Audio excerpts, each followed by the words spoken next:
दफा का जिक्र है, एक जल परी समंदर के किनारे एक गार में रहती थी। शाम के वक्त जब मछेरे अपनी कश्तियों में बैठकर मछलियां पकड़ने आते तो जल परी किश्ती के साथ साथ तैरा करती और उनकी बातें सुना करती थी। मछेरे मजे मजे से अपने खूबसूरत गांव, हरे भरे खेतों और रंग बिरंग के फूलों का जिक्र छेड़ते और ये जल परी बड़े शौक से उनकी बातें सुनती और हैरान होती। आखिर उसके दिल में ये सब खूबसूरत चीजें देखने का शौक पैदा हो गया। एक दिन जल परी ने अपने दिल में इस दरिया में तैरने का इरादा किया जो इन मछलियों के गांव के साथ साथ बहता हुआ समंदर में गिरता था।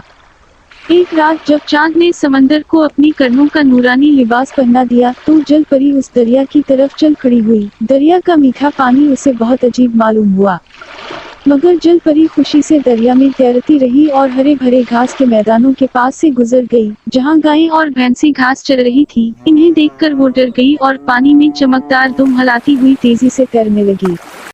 जब सितारे छट गए, सुबह की ठंडी ठंडी हवा चलने लगी, आसमान पर मशरिक की तरफ से एक जरदसी रोशनी नमूदार हुई तो जल परी अपने दिल में डरी कि कहीं मुझे कोई देख न ले। इस ख्याल के आते ही उसने अपना रुख बदल दिया और निहायत तेजी से हाथ और दम मारती हुई अपने घर की तरफ लुढ़कने लगी। इस मौके पर एक नौजवान चरवाहा अपनी भेड़ों को पानी पिलाने के लिए दरिया की तरफ चला आ रहा था। इसकी नजर जल परी के चांदी जैसे जिस्म पर पड़ गई। उसने जल परी को आवाज दी। जल परी ने पलटकर उसकी तरफ देखा। वो इस बल्ला की हसीन थी कि इसे देखकर चरवाहे को अपने आप की कुछ सूझ बूझ न रही। वो हैरत ज़दा जूं का त्यों खड़ा रहा और उसके मुंह से एक लफ्ज तक न निकला। जल परी ने चरवाहे पर नजर पड़ते ही जोर से एक चीख मारी और पानी में गोता लगा दिया। फिर पानी के नीचे ही नीचे बड़ी तेजी से समंदर की तरफ तैरने लगी। चरवाहा भी दरिया के किनारे किनारे दूर तक चलता गया, लेकिन उसे जल परी का कुछ पता ना चल सका। आखिर मायूस होकर वो वापस उसी जगह लौट आया जहाँ दोनों की आंखें चार हुई थी। किनारे पर घुटनों के बल बैठ गया और दरिया की लहरों की तरफ बड़े गौर से देखने लगा, मगर जल परी नजर न आई। सारा दिन चरवाहा इस उम्मीद में कि शायद मैं एक दफा फिर इस जल परी की प्यारी प्यारी सूरत देख लूं, वहीं बैठा रहा, लेकिन जल परी नजर न आई। दूसरा दिन गुजर गया, फिर तीसरा दिन भी गुजर गया, मगर जल परी का कुछ पता न मिला। आखिर चरवाहे ने दिल के हाथों मजबूर होकर हमेशा के लिए वही दरिया के किनारे बिस्तर जमा दिया। अब तो चरवाहा हर वक्त घुटनों के बल बैठा रहता और टिकटिकी लगाकर पानी की तरफ बड़े गौर से देखता रहता, लेकिन जल परी दोबारा नजर न आई।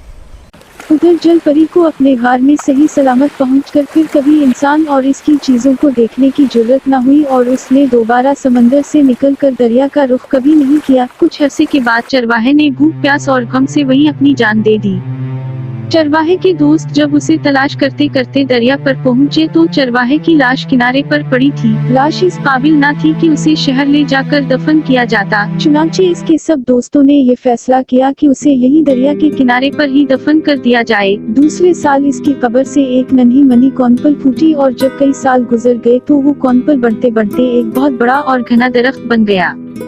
खुदा की शान, ये दरख्त भी चरवाहे की तरह पानी पर झुका हुआ था, जैसे वो किसी की तलाश में पानी में झांक रहा है। और जब शाम की हुआ इसके पत्तों में से गुजरती तो ऐसी आवाज पैदा होती जैसे कोई आहें भर रहा हो। लोगों में ये दरख्त रोने वाला दरख्त के नाम से मशहूर है।